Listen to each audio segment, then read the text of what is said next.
Hello, good morning, शुभ सकाळ, श्री स्वामी समर्थ. तर सगळ्यांनाच माहीत आहे की गुरुपौर्णिमा जवळ येत आहे.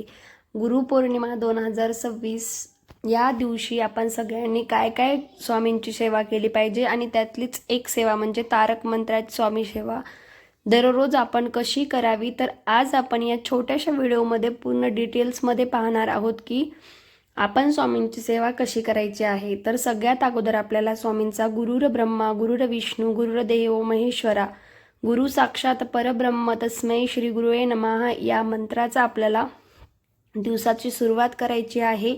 आणि नंतर आपल्याला आता सगळ्यात अगोदर सगळ्यांचा प्रश्न असा पडला असेल की आपली गुरुपौर्णिमा 2026 आहे कधी. तर 29 जुलै 2026 या दिवशी गुरुपौर्णिमा आहे. आणि आज आपण पाहणार आहोत की ही तारक मंत्राची सेवा आपल्याला कशी करायची आहे आणि दररोज कशी करायची आहे. तर हवं तर आपण 9 दिवस 11 दिवस किंवा 3 दिवस किंवा 1 दिवस सुद्धा करू शकतो. आणि असंही काही नाही की एवढे दिवसच करावे. हवं तर तुम्ही माझा व्हिडिओ आज पाहिला तर उद्यापासून सुद्धा तुम्ही सुरू करू शकतात किंवा आजपासून सुद्धा करू शकतात. तारक मंत्राची ही सेवा आपण स्वामींची दररोज सुद्धा करू शकतो.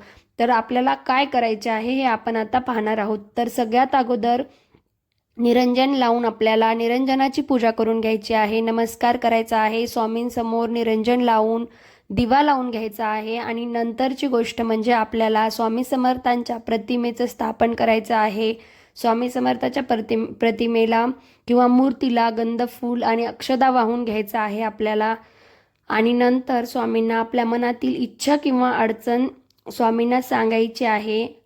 आणि त्यानंतर आपल्याला हे सर्व करण्याच्या अगोदर कलशामध्ये पाणी ठेवायचं आहे. कारण हे पाणी आपल्या घरातील सगळ्यांना तीर्थ म्हणून द्यायचं असतं. तर आता सगळ्यांचा प्रश्न असा पडत असेल की ही सेवा केल्याने काय होतं.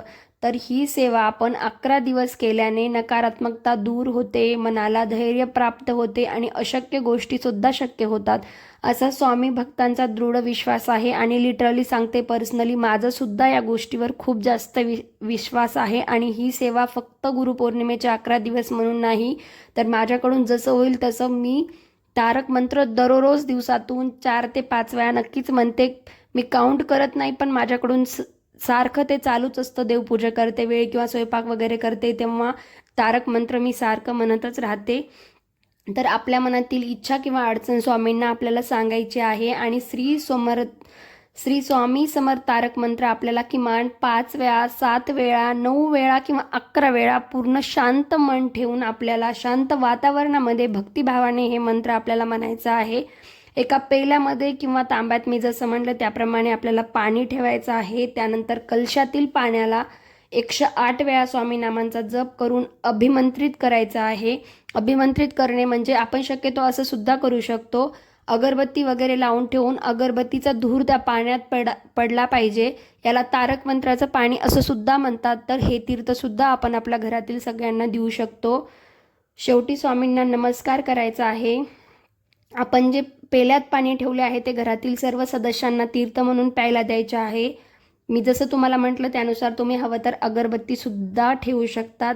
तर जर तुमची सुद्धा इच्छा असेल की यावेळेस गुरुपौर्णिमेच्या अगोदर किंवा हवं तर तुम्ही गुरुपौर्णिमेपासून सुद्धा स्टार्ट करू शकतात. तर गुरुपौर्णिमेच्या नंतर कुठल्याही कालावधीत 11 दिवस ही तारक मंत्र सेवा नक्कीच करा. जर तुमचे काही कामात अडथळे असतील किंवा राहिलेले कामे अडकलेले कामे असतील तर ते नक्कीच कामे यशस्वी होतील व तुमच्या जीवनामध्ये काही नकारात्मक गोष्टी असतील तर त्या नक्कीच दूर होतील आणि तुमच्या जीवनामध्ये बऱ्याचशा सकारात्मक गोष्टी घडायला सुरुवात होईल. तर अशा पद्धतीने तुमचीसुद्धा इच्छा असेल तर तुम्ही नक्कीच उद्यापासून सुरुवात करा आणि स्वामीची ही तारक मंत्राची छोटीशी सेवा तुमच्या घरात तुम्ही नक्कीच करा. आय होप तुम्हाला माझी ही महत्त्वपूर्ण माहिती नक्कीच आवडली असेल. माहिती आवडली असेल तर लाईक कमेंट शेअर आणि माझ्या चॅनलला सबस्क्राईब करायला विसरू नका. तुम्हाला आणखी असेच काही व्हिडिओ हवे असतील तर एकदा माझ्या चॅनलमध्ये जाऊन नक्की व्हिजिट करा. तुम्हाला बरेचसे व्हिडिओ पाहायला मिळतील. आणि माझं या व्हिडिओमध्ये काही चुकलं असेल तर ते सुद्धा कमेंट करून नक्की कळवा. मी ती चूक सुधारण्याचा प्रयत्न नक्कीच करेन.